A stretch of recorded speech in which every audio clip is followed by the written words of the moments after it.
देख रहे यूपी मांगे उत्तर। 2017 से हर चुनावी दंगल में हार का सामना कर रही समाजवादी पार्टी की इस बार सबसे बड़ी अग्नि परीक्षा है, क्योंकि 5 दिसंबर को जिन 2 सीटों पर उपचुनाव होना है उनमें से एक सीट है सपा के संस्थापक रहे मुलायम सिंह यादव की और दूसरी सीट है सपा में सबसे बड़े मुस्लिम चेहरे आजम खान की।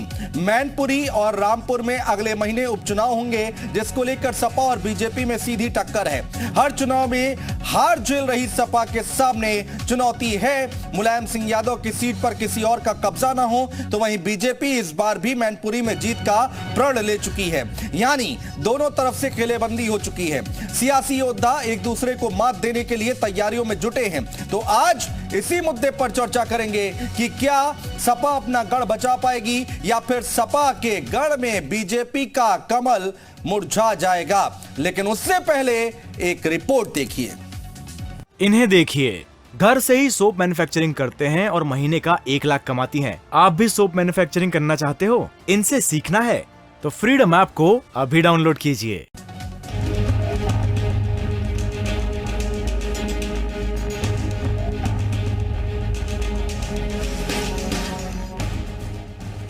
आजमगढ़ और रामपुर जैसे सपा के अवैध किले को भेदने के बाद बीजेपी का आत्मविश्वास चरम पर है। ऐसे में वो मैनपुरी सीट पर कब्जा करने के अपने सालों के प्रयास को कामयाब बनाने के लिए इस मौके को चूकना नहीं चाहती है। गोला उपचुनाव जीतने के बाद तो बीजेपी का उत्साह दोगुना हो गया है। मैनपुरी लोकसभा सीट पर उपचुनाव की रणभेरी बज गई है।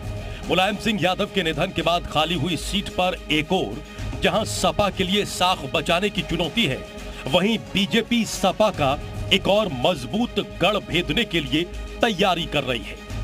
बीजेपी के लोकसभा प्रभारी मानवेंद्र सिंह मैनपुरी पहुंचे, जहां उन्होंने संगठन के लोगों के साथ बैठक की और चुनाव की रूपरेखा तैयार की। मानवेंद्र सिंह ने कहा कि बीजेपी का एक-एक कार्यकर्ता चुनाव के लिए तैयार है। संगठनात्मक दृष्टि से पूरी लोकसभा की एक बैठक, कार्यकर्ताओं की बैठक आज यहाँ आयोजित की गई है और लोकसभा की चुनाव को कैसे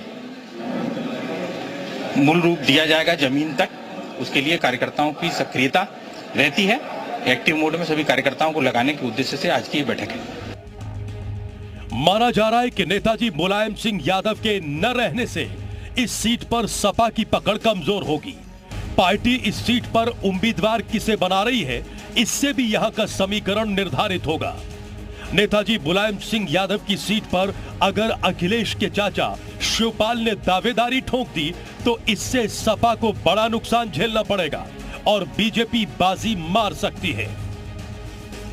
गोला की विधानसभा सीट जीतने के बाद अब यूपी बीजेपी मैनपुरी और रामपुर सीट पर जीत हासिल करने के लिए रणनीति बनाने में जुट चुकी है। मैनपुरी की लोकसभा सीट और रामपुर की विधानसभा सीट को लेकर यूपी बीजेपी लगातार अब मंथन करती नजर आ रही है। इसी कड़ी में सीएम योगी आदित्यनाथ की अध्यक्षता में जल्द ही कोर कमेटी की बैठक होगी और उम्मीदवारों के नामों का ऐलान किया जाएगा। आज तक मैनपुरी संसदीय सीट पर बीजेपी कभी भी जीत हासिल नहीं कर पाई है। हाँ, ये बात भी सही है कि बीजेपी ने जीत का अंतर कम करने में जरूर कामयाबी हासिल की है।